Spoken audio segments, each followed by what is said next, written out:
Aditya Vikram সেনগুপ্তের cinema Mayanagar এর হাত ধরে অনেক দিন পর বড় পর্দায় টলিউডের জনপ্রিয় অভিনেত্রী শ্রীলেখা মিত্র তার এই সিনেমাটি 2021 সালে ভ্যানিস ফিল্ম ফেস্টিভ্যালে প্রিমিয়ার হয়েছিল। বেশ লম্বা সময়ের পর অবশেষে বড় পর্দায় মুক্তি পেল মায়ানগর। গতকাল শুক্রবার সিনেমাটির প্রিমিয়ারে কথা বলতে গিয়ে আবেগপ্রবণ হয়ে পড়েন অভিনেত্রী। শ্রীলেখা বলেন, আমি নতুন করে নিজেকে প্রমাণ দেওয়ার পরীক্ষায় পাশ করলাম। ফেল তো করবই না, পাশ করবই, কিন্তু কিভাবে পাশ করলাম সেটি মনে হয় গুরুত্বপূর্ণ। মাঝে অনেকগুলো বছর কেটে গেছে, অনেকদিন ধরে অপেক্ষা করে বসেছিলাম যে মায়ানগর সিনেমা কবে মুক্তি পাবে। বারবার মুক্তির কথা হলেও পিছিয়ে গেছে, তখন খানিকটা হতাশ হয়ে পড়েছিলাম। ধুলো, ময়লা ও ক্ষতিকর ধূলিকণা থেকে নিমিষেই মুক্তি দেয় চৌধুরী এয়ার পিউরিফায়ার।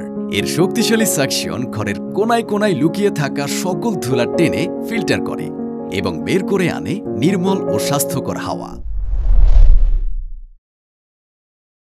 কিন্তু যখন ইন্ডাস্ট্রি আমাকে খরচার খাতায় ফেলে দিয়েছিল সেই সময় এই সিনেমা এলো। এখানে আমি কামব্যাক করলাম বলবো না, কিন্তু একটা ভালো কাজ উপহার দেওয়ার চেষ্টা করলাম মাত্র। অভিনেত্রী বলেন, বর্তমানে অনেক ভালো ভালো বাংলা সিনেমা হচ্ছে, কিন্তু আমাদের এই সিনেমাটি বর্তমান সময় অনুযায়ী রাজনৈতিক ও আর্থসামাজিক অবস্থা নিয়ে অন্য রকমের গল্প বলবো। তবে এটা আমার একার সিনেমা নয়। এই সিনেমার মূল চরিত্র হচ্ছে কলকাতা শহর, সেখানে থাকা কিছু মানুষের গল্প। তারা কি এই পরিবর্তনশীল কলকাতায় কেউ থমকে গেছে, এই বদলের সঙ্গে মানিয়ে নিতে পারছে না, সেটা নিয়েই আমাদের সিনেমা।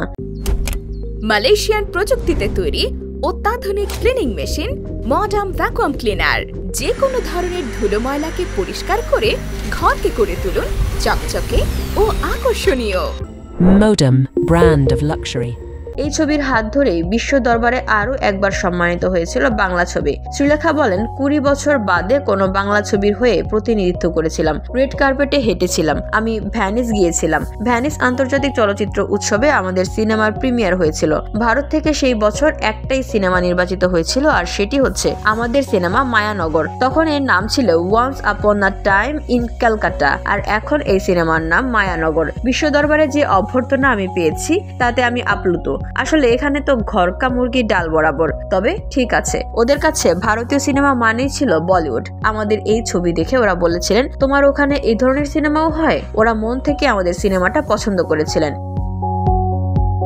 কিন্তু ছবির প্রিমিয়ারে প্রচুর দর্শক যে এসেছিলেন তা নয়। বেশ কিছু সিট ফাঁকা দেখে অভিনেত্রী বলেন, সিটগুলো খালি দেখে আমার খুব মন খারাপ লাগছে। সব বড় বড় পরিচালকের ক্ষেত্রে সিটগুলো ভর্তি থাকে তো। তারপর অভিনেত্রী তার সহ অভিনেতাদের দিকে তাকিয়ে প্রশ্ন করেন, ভুল বললাম আমি আবার? তখন অবশ্য বাকিরা হালকা হাসেন। তারপরে অভিনেত্রী দর্শকদের অনুরোধ জানান অন্য দর্শকদের সিনেমা বিষয়ে বলার জন্য। বহুল প্রচলিত কথা, বাংলা ছবির পাশে দাঁড়ান, এর প্রসঙ্গ টেনে নায়িকা বলেন, বাংলা ছবির পাশে দাঁড়াতে হবে এমন কোনো কথা মাথার দিব্যি কারণ নেই। ভালো সিনেমার পাশে দাঁড়ান। VOD Bangla news desk.